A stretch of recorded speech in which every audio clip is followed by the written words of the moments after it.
उद्ध्वस्त जिंदगीचा घरंदाज मालक, इथल्या व्यवस्थेने छळलेला आणि सुलतानी आसमानी संकटानी जमिनीदोस्त झालेला एक राजबिंडा राजा अगदी छाती उभा करून प्रत्येक संकटाला तोंड देतोय.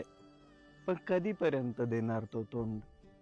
अरे रात्रीचा पाऊस बघितला ना तर एवढी भयान परिस्थिती होती, विचार पण करू शकत नाही.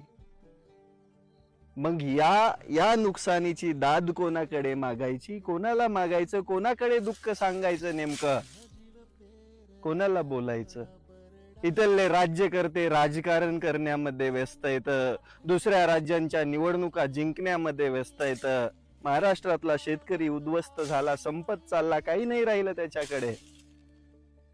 दम तोडायची बारी आली आहे त्या शेतकऱ्यावरती, त्याच्याकडे बघणार कोणी नाहीये.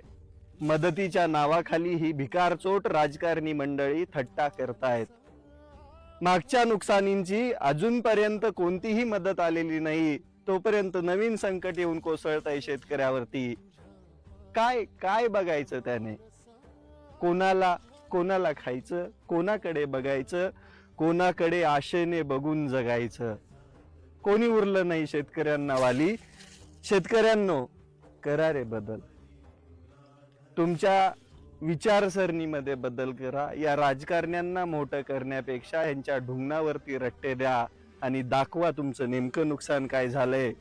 माझी त्या प्रत्येक शेतकऱ्याला विनंती आहे, ज्या शेतकऱ्याच्या शेतामध्ये कालच्या पावसाने नुकसान झालंय, तिथल्या स्थानिक लोकप्रतिनिधीला बोलून नुकसान दाखवा.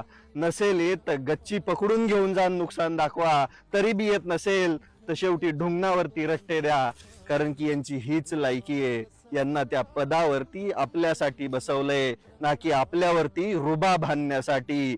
यांना सुधारायची वेळ आली आहे, नाही तर आपण असेच भुईसपाट होत राहू आणि एक दिवस नावाला पण उरणार नाहीत आपण. त्यामुळं शेतकऱ्यांनो, उठा, जागे व्हा आणि लढा स्वतःच्या अस्तित्वात.